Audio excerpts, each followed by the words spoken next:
What is going on, homies? It's your boy StumpD back for the OPTC video, and in today's video we're taking a look at the new Magma Powerhouse Driven Strength Kaido, taking him into some Rumble and having a bit of discussion on the unit. Is he really good, or is he actually kind of mid? His Rumble ability boosts Strength type teammates, attack up level 6, speed up level 6, HP up level 6, recovery up level 6, and when HP is 50% or below, he gives himself level 3 CT speed. His special does a butt ton of damage at 4 times his attack in a large range, and then 3,000 damage after, and when HP is 50% or below, he targets one enemy with high special CT, ignoring defense for 2 times damage. So if you're below 50% HP, this guy is actually doing majority of what you need him to do. He's doing a lot of damage to that one unit that has a high CT, and he's just going to be absolutely binking a unit. But you have to be below 50% HP for that to happen. Otherwise, he's just a big damage dealer. He does lack a lot of defense. He is giving a lot of attack, as I stated here, but he's not really giving that much bulk except for his HP. The recovery kind of means nothing, to be honest, unless you're running like a unit that's really good at healing.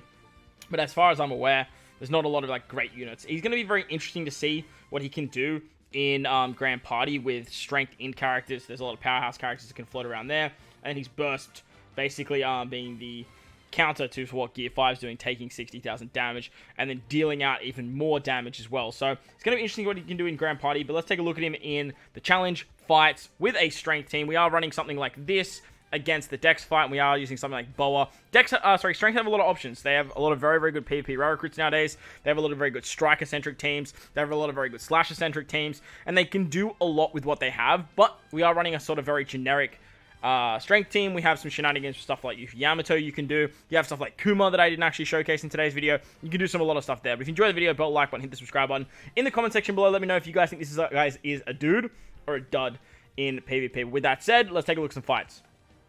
Alright, so the first fight is actually against one of the newer PvP fights against Kawamatsu, the Kappa and the Slasher team.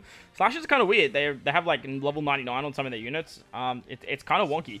But we are versing Kawamatsu, and the big scary point here is Roger Whitebeard. Roger Whitebeard could literally just take out 2 of our units at any given time. So the idea of our Kazuna Boa is to either confuse or get enough defense to sort of like tank a few shots and just make sure that Kid can go and try and take out something like Roger Whitebeard before Roger Whitebeard has a chance of actually going. Slashers can move very, very quickly. Shanks Crew 6+ is very, very good. But the way our team is kind of rocking is we are using a very big HP cut with Jack. He goes very, very early with this team. In the first 25 seconds is absolutely amazing. And then Kid should be able to go just after that to be able to bink out a butt ton of damage and actually pick up some kills, because this particular team doesn't have that much HP. Downside to what we're running, and the downside to Kaido, as I mentioned, is he doesn't have a lot of defense. Now, obviously, the unit is sort of centric around... lucky we didn't lose Kid there, by the way.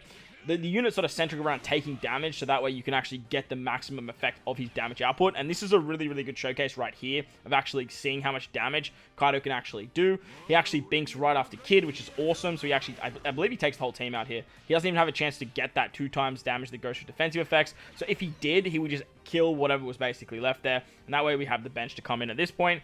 We're in a really, really good spot. So this team is sort of built up around just damage output. And it's just raw damage output. Very, very powerful damage. As well as some fixed damage in there too. Plus some HP cuts to sort of just get the job done in that first 50 seconds. So that way you don't have to worry about what the enemy's going to throw back at you.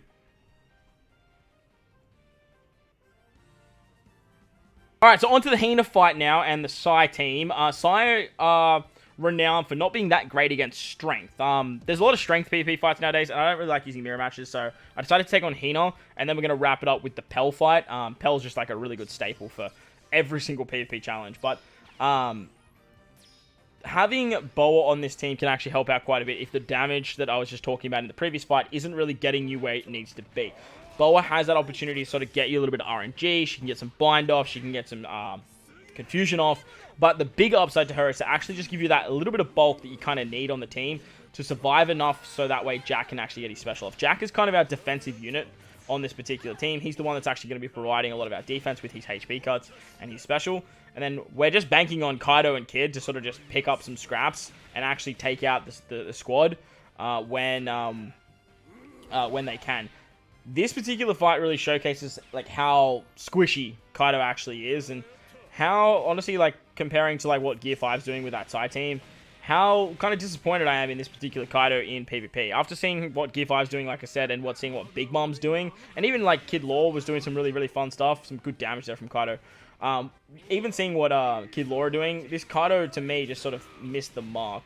Well, actually, maybe it was the fight where I didn't have Boa in the squad. Yeah, maybe it was. Kid just getting an absolute monstrous like wipe there.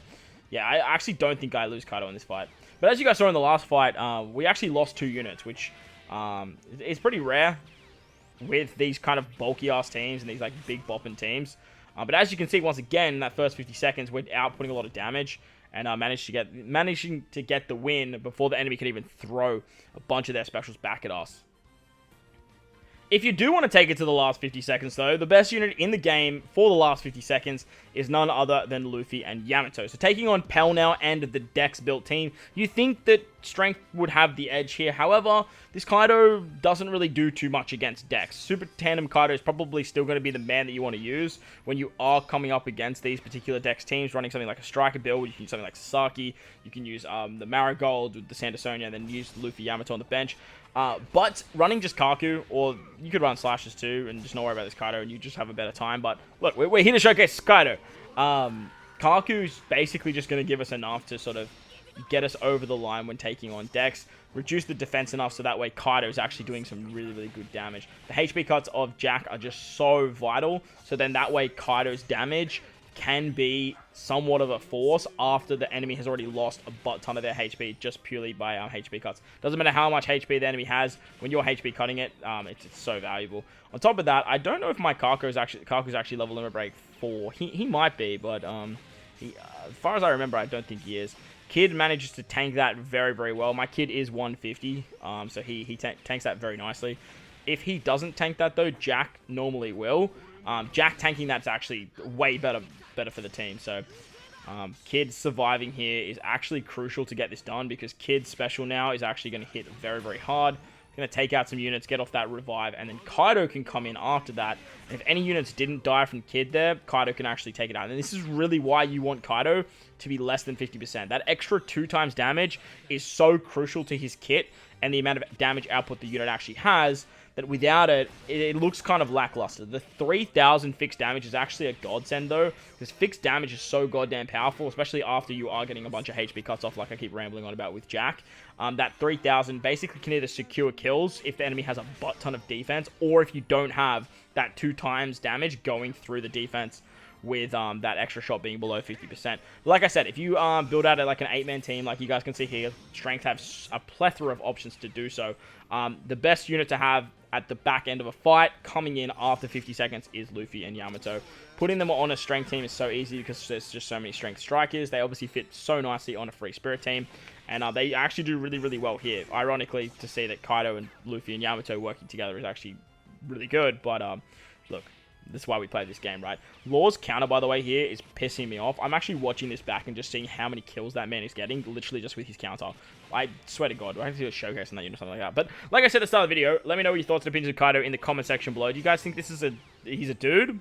Or do you think he's a dud? Because, honestly, comparing him to stuff like Big Mom and what I've seen with the other new units during this celebration, they seem way better in PvP. But while you're down there, belt like button, hit the subscribe button, do all that good stuff for me. Most importantly, though, wherever you guys are in this beautiful world, please remember to enjoy the rest of your day. As always, homies, thank you for watching, and I'll catch you all in the next one.